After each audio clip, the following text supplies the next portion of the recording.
I want you to imagine the ultimate space explorer. It doesn't need food. It doesn't need oxygen. It doesn't age. And most importantly, it doesn't get bored. It is an artificial intelligence housed inside a heavily armored spaceship. This is a von Neumann Probe, a self-replicating spacecraft proposed by the genius mathematician John von Neumann. The concept is simple, but the math behind it is terrifying. Imagine an advanced alien civilization wants to explore the entire Milky Way galaxy. They don't send a billion ships. They only need to send one. They launch a single robot probe into deep space. The probe travels to a neighboring star system. It lands on a rocky asteroid. It uses the raw iron, silicon, and carbon of the asteroid to build a factory. Then it uses that factory to build 2 exact copies of itself. Now there are 2 probes. They fly off to 2 new star systems. They land, build factories, and each build 2 more copies. Now there are 4, then 8, then 16.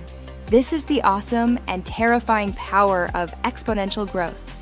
If the probes travel at just a fraction of the speed of light, say 10%, and they take a few hundred years to replicate, they would spread through the galaxy like a bacterial infection. According to mathematical models, a single von Neumann probe could explore and colonize every single star in the Milky Way galaxy in less than 4 million years. In cosmic terms, 4 million years is nothing. The galaxy is over 13 billion years old. So, if even one single intelligent alien race existed anytime in the deep past, the galaxy should be absolutely swarming with their robotic probes. We should see them mining our asteroids. We should see them on the moon. But we don't. And this leads us to the terrifying question, where are they? Why is the solar system empty? Where are they? Why is the solar system empty? The fact that we don't see any friendly probes leads scientists to a much darker theory, known as the Berserker Hypothesis.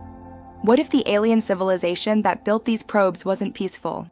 What if they realized that the universe is a dangerous, competitive place and the best way to survive is to eliminate all potential threats before they can grow? Instead of programming the probes to just explore, they programmed them to be berserkers, hunter-killers designed to sterilize the galaxy of all organic life. Imagine a fleet of trillions of AI warships sweeping through the cosmos. They don't have emotions. They don't negotiate.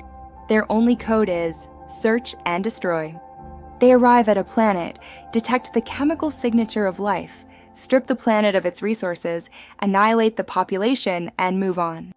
The alien creators of these probes might have gone extinct millions of years ago, but their deadly machines are still out there, blindly following their ancient programming.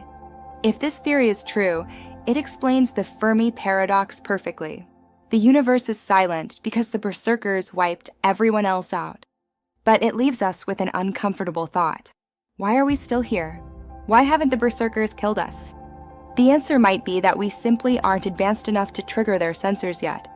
A common theory suggests that berserker probes are already in our solar system. They might be lying dormant inside the asteroid belt or buried beneath the craters of the moon. They're in sleep mode, conserving energy, waiting for a trigger. What is the trigger? Radio waves, or the detonation of nuclear weapons, or the construction of an antimatter engine. As soon as a species crosses a specific technological threshold, the trap is sprung. The ancient robot wakes up, signals the fleet, and the extermination begins. We might be sitting on a cosmic tripwire right now. As we build better rockets and louder radios, we think we are reaching out to make friends. But we might just be ringing the dinner bell for a monster that has been waiting in the dark for 1 million years. I am your host. Keep your eyes on the stars. Subscribe.